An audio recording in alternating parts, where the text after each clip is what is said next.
The old man, my grandpappy, earned his wings in the heart of war's chaos. The word likable was seldom used around him, but I had an affinity for the enigma that he was. As I stepped into adulthood, I understood his consistent vigilance. He was a soldier in civilian clothes, forever scanning the horizon for potential threats. PTSD, battle fatigue, call it what you will. It left its mark on him.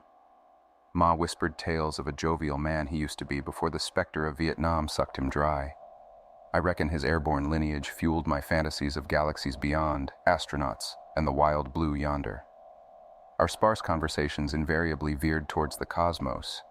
He wasn't just another foot soldier, but a top brass in the military, rubbing shoulders with a few who've kissed the stars, including renowned astronauts.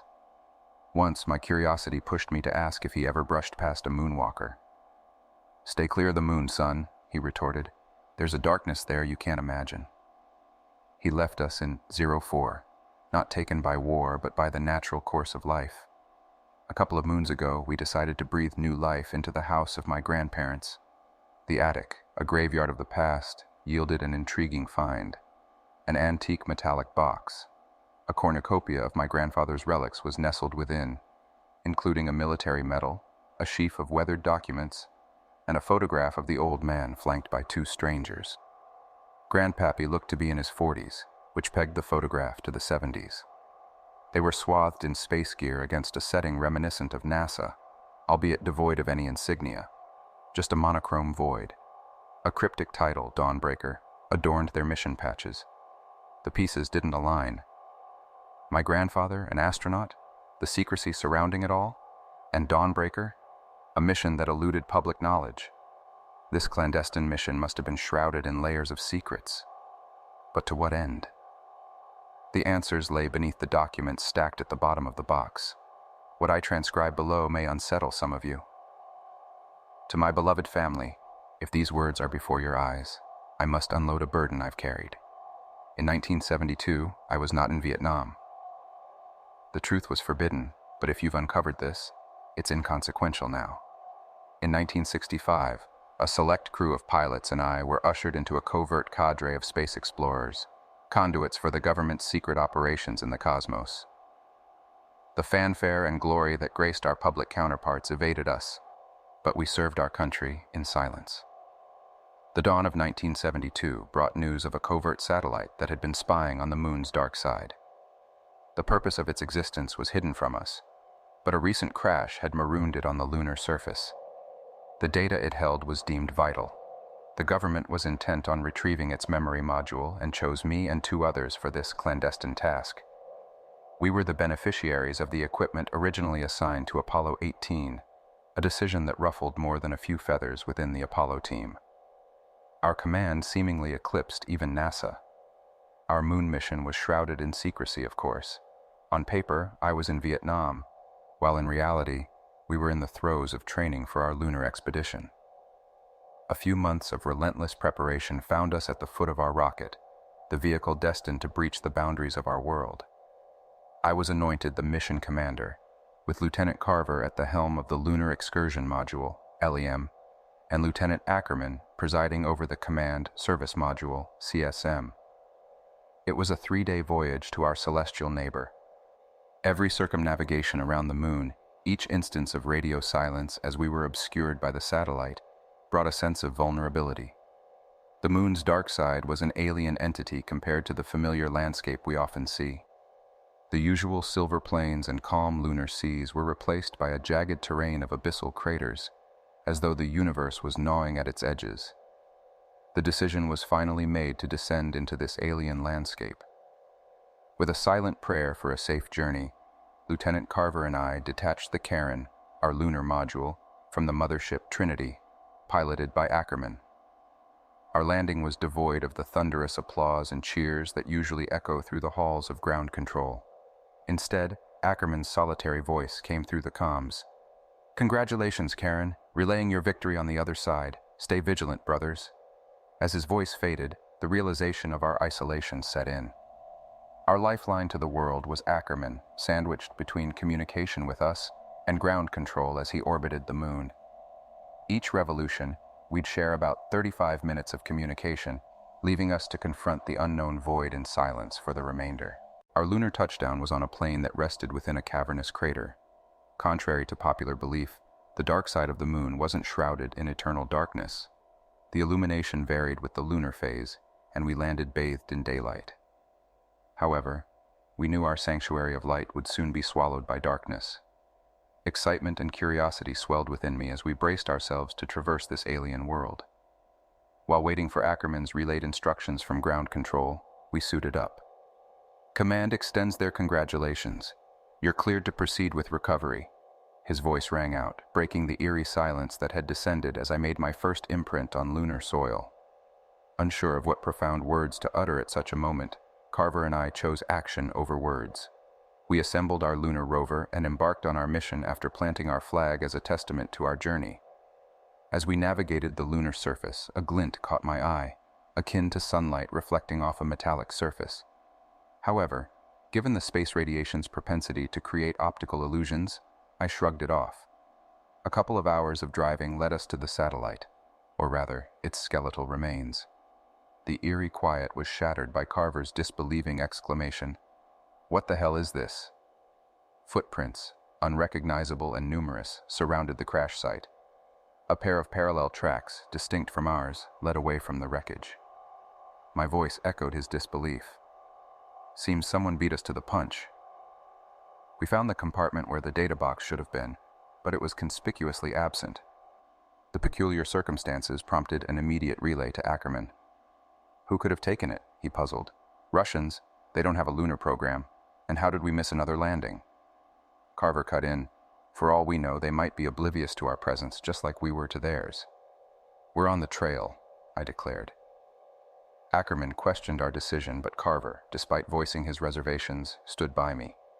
The probe's worth was evident from the extreme measures taken for its recovery, and it was imperative we uncover its fate. Ackerman wished us luck, and with oxygen supplies dwindling, we set out in pursuit. Our mystery was soon replaced by a startling discovery: a spacecraft, alien in design and emblazoned with the Soviet Union's flag. I was overtaken by a strange unease about the craft, but it seemed pointless to maintain secrecy when our presence was likely known. Several attempts to communicate, in both Russian and English, were met with an eerie silence. As we neared the spacecraft, the source of my discomfort became evident. It had an air of abandonment, and its interiors were shielded from view. Carver's nervous suggestion to retreat was met with my stubborn resolve to solve this mystery. After some struggle, the airlock yielded, revealing an unsettling scene.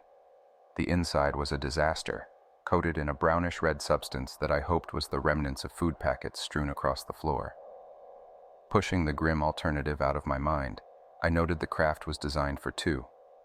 The Russian craft had offered an array of leftovers: supplies, samples, and a lonely spacesuit dangling near the airlock. Its tag was missing, a stark reminder that its partner was still out there, somewhere, and with it, an occupant. Our oxygen levels had reached critically low levels, and we made the urgent trek back to Karen. As we peeled off our helmets and gulped in the much-needed air, a realization dawned on me. "Carver, the wreckage. We didn't pass it on our way back, did we?" His strained reply confirmed my observation. It wasn't there. This puzzling development, once shared with Ackerman, rippled with surprise up to command. As we established a watch system, I found myself staring into the bleak lunar landscape, my imagination working overtime. Sleep came to me in disjointed chunks, disturbed by vivid dreams. The Russian suit, the one I'd seen in their craft, appeared again, sprawled on lunar soil, its occupant obscured by a closed sunshield, but a gut-wrenching sensation told me it was an image I didn't want to behold. Our radio's static silence was broken by a signal echoing from an unused channel the next day. It was a distorted sound, a seemingly vocalized vowel stretched out for 3 seconds and followed by an equally long pause. Each sound slightly different from the last, hinting at its source being live rather than a recorded loop. By this point, our days were plunging into darkness. The once brilliantly illuminated landscape was turning into an alien abyss as the sun began its retreat. Guided by the signal, we found a solitary figure sprawled on the lunar soil. A spacesuit, identical to the one we had discovered in the Russian craft. The sight filled Carver with disbelief while I remained silent, carefully approaching it. As my shaking hand reached out to open the sunshield, the suit stirred, and a gloved hand reached out, grabbing mine. The faint plea for help echoed through our suits. Pomegite. We managed to get the cosmonaut, identified by the patch on his suit as Tarkov, back to Karen. His disoriented state, interspersed with moments of unconsciousness, suggested he had suffered severe hypoxia. His memory, too, was in fragments, leaving us clueless about his mission or what had transpired with him and his crew. An unsettling realization hit me when I noticed our flag was missing from the spot we'd planted it, and there were no footprints either. It was as if it had vanished. We requested a termination of our mission from command, only to be denied, with the retrieval of the probe's data being deemed critical. As we drifted off to sleep that night, my nightmare recurred, waking me up in a cold sweat. The moonlit hours saw Tarkov staring out the window, then standing over a sleeping Carver, mumbling incoherently. I watched him, sleep abandoning me, the unsettling image keeping my nerves on edge. In the morning, we found a map tucked in one of Tarkov's suit pockets. A location was marked with a cross, matching the direction of the flash I'd seen the first day. We had to investigate. Keeping my mistrust of Tarkov under wraps, I urged him to stay behind in Karen, while Carver and I set off in the rover. Once we were out of the short-range radio's reach, I shared my suspicions with Carver. With each step towards the marked spot, our unease grew. The probe's disappearance, Tarkov's amnesia, the missing flag, and now this. It all felt unnervingly connected. We knew we couldn't risk taking Tarkov back with us. Our craft wasn't built for an extra passenger. And the uneasy feeling lingered that Tarkov knew this too. As dusk fell, the lunar landscape was thrown into stark relief, casting long, eerie shadows. Following the map's lead, we came upon an enigma that boggled my mind.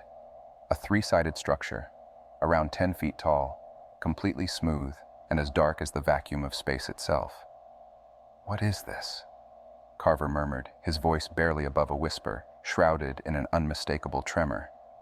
We inspected this bizarre pyramid-like object from all angles, capturing images with our onboard cameras. Suddenly, Carver's sharp exclamation broke through my helmet's radio. "What the hell?" Wheeling around, my heart skipped a beat at what stood a mere 20 feet away. There, ominously erect, was a spacesuit we had seen in the Russian spacecraft, the one with the missing name patch. But it was the suit's contents, or the lack thereof, that filled me with dread. The sunshield was open, revealing an absence. The suit stood upright, yet it was vacant. Before the shock could fully sink in, a garbled voice crackled over the radio. "You don't belong here." It drawled in an unnaturally deep, distorted tone. In the next instant, a blinding flash momentarily robbed me of my sight. When I blinked my vision back, the suit had vanished. The chilling experience left Carver on edge. Screw this mission. Screw NASA. Screw the Army. Screw the damn satellite. I want out, now. Without a moment's hesitation, we bolted for the rover and sped towards Karen. We reached Karen in the veil of lunar twilight, with the darkness fast swallowing the remaining light. The airlock door was ominously ajar, and standing outside in his suit was Tarkov. In our haste, we had forgotten about him. As I approached him to explain our encounter, I noticed his hand concealed behind him, but it was too late. Tarkov lashed out with a sharpened rod, hitting me. Dazed, I fell, only to see him engage in a brawl with Carver when the ringing in my ears subsided. Gathering my wits, I charged at Tarkov, launching us both some distance away. He was swift, climbing atop me, his fingers closing around the lever of my helmet. Summoning my remaining strength, I struck his helmet with a sharp rock, cracking his visor. As the last of his air was sucked out, I managed to grab the rod and stand up. He lunged at me again, but I stabbed him in the chest. He collapsed onto me, his final breath carrying a warning. "He is not your friend. Follow the voice." Upon checking Carver, I found his suit punctured at the thigh, the vacuum hungrily drinking his lifeblood. Inside Karen, I discovered that our first aid kit was missing. I managed to stem the flow, but he needed proper treatment, which was impossible without a medkit. Carver, even in his agony, remembered. There was a medkit in the Russian craft, wasn't it? Agreeing to his suggestion, I made the arduous journey back to the Russian lander, my mind fraught with dread. The empty spacesuit was now absent from the lander, sending a chill down my spine. I grabbed the medkit and bolted. Tarkov's last words echoed in my mind, gnawing at my sanity. "He is not your friend. Follow the voice." Against my better judgment, I tuned my radio to the frequency of the unintelligible signal we'd been receiving. It was still active, and seemingly stronger in a particular direction. As if driven by a force beyond my understanding, I followed the signal's lead. The source led me to a small crater, roughly 30 feet across. I switched my helmet's light to its maximum intensity as I peered into the unknown. My heart pounded in my chest as I prepared myself to uncover what awaited me in the heart of the crater. Rooted to the spot, I was consumed by a paralyzing horror, my gaze fixated on the abhorrent sight before me. In the heart of the crater lay a rectangular slab made of the same material as the pyramid, and sprawled atop it was a contorted figure. His limbs twisted in ways that defied nature. The cavities where his eyes should have been stared up at the darkened sky, empty and haunting. Carver. It was him. His mouth bore the satellite's black box, a cruel mockery of his lifeless state. I took the box and bolted, haunted by the horrifying realization. Carver was dead, and whatever was back at Karen wearing his face was something else. Tarkov's words echoed chillingly. "He is not your friend." Back at Karen, Carver, or whatever was masquerading as him, was still there, bleeding but alive. Tarkov's body was gone. It spoke in Carver's voice. "Miller, are you all right?" I kept up the pretense, concealing my knowledge of its deception. "Yeah, I've got the kit," I replied. It couldn't know what I had seen. I treated the entity's wounds, staunching the bleeding. I buckled it in, strapping myself in next. As we ascended, the cairns split, leaving behind a set of legs rooted eternally in the lunar dust. The engine's roar was only drowned out by the deafening silence inside my helmet. The minutes of ascent and rendezvous stretched into what felt like decades. A scream threatened to tear my throat apart, but I suppressed it. It couldn't find out. The will to lose consciousness was strong, but I resisted. I had to save Ackerman. Upon docking with Ackerman in Trinity, his fear was palpable, yet dwarfed by my own. He was oblivious to the horror wearing Carver's skin. I shoved him away from the docking tunnel as Not Carver followed. I closed the tunnel and secured it, cutting off Not Carver from us. Ackerman was livid, demanding an explanation. I screamed back, warning him about the imposter. The weight of my revelation broke him, and he wept. As I moved to undock Karen, my gaze met Not Carver's one last time. His eyes were smooth, as black as the night, staring back at us. He emitted a screech, inhuman and bone-chilling, cut off by the sound of Karen detaching and drifting into the void. Our return journey to Earth was silent, the air heavy with unspoken dread. Upon landing, we were quarantined for months. No one ever explained the ordeal, nor did we learn the contents of the black box. Subsequent lunar missions were canceled, and we were strictly instructed to never discuss the mission.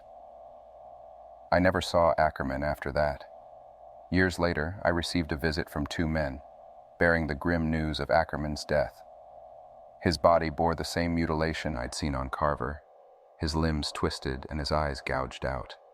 The chilling tale of my grandfather and his colleagues lingers, unexplained and unresolved. I hope to unravel the mystery surrounding the Dawnbreaker mission, to honor their memory and shed light on the shadows they were forced to tread in.